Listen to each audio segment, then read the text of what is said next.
Keadilan bagi guru honorer Supriyani. Supriyani, guru honorer, sedang mengharapkan keadilan atas kasus yang menimpanya. Ia dituduh memukul anak polisi. Supriyani membantahnya. Harian Kompas sejak 21 Oktober 2024 memberitakan kasus Supriyani, 36 tahun, guru kelas 1B SDN 4 Kecamatan Baito, Kabupaten Konawe Selatan, Sulawesi Tenggara. Kasus Supriyani menarik perhatian publik karena sejumlah kejanggalan dalam kronologi kejadiannya dan melibatkan polisi. Kasusnya berawal ketika pada Jumat 26 April 2024, Katiran, suami Supriyani, dipanggil penyidik kepolisian sektor Baito.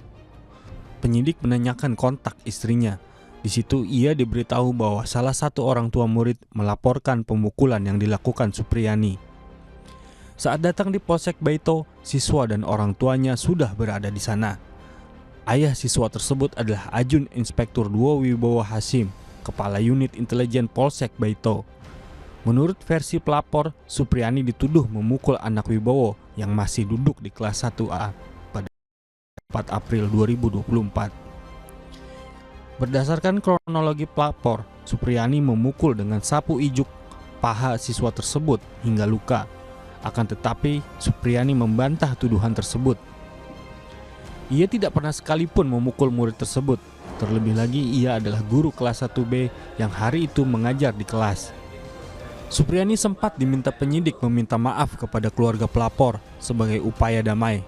Bahkan, ada permintaan 50 juta rupiah dan permintaan Supriyani tidak mengajar lagi di sekolah tersebut.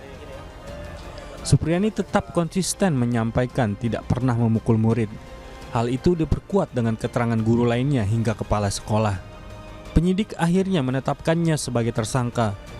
Dalam ketidaktahuannya, proses hukum ternyata tetap berjalan. Hingga pada Rabu 16 Oktober 2024, Supriyani dipanggil Kejaksaan Negeri Konawe Selatan.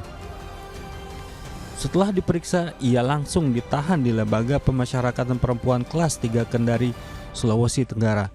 Sejumlah pihak mempersoalkan penahanan ini, termasuk Persatuan Guru Republik Indonesia atau PGRI, sehingga penahanannya ditangguhkan.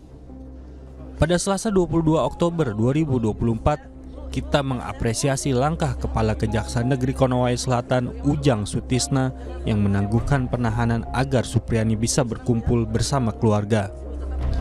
Kita juga mengapresiasi langkah kepolisian daerah atau Polda Sultra yang turun tangan dan membentuk tim untuk mengawal kasus ini dengan mencari bukti atas informasi yang beredar. Wakil Kepala Polda Sultra Brigadir Jenderal Polisi Amur Chandra Juli Buana telah berjanji ada keputusan yang baik bagi semua pihak.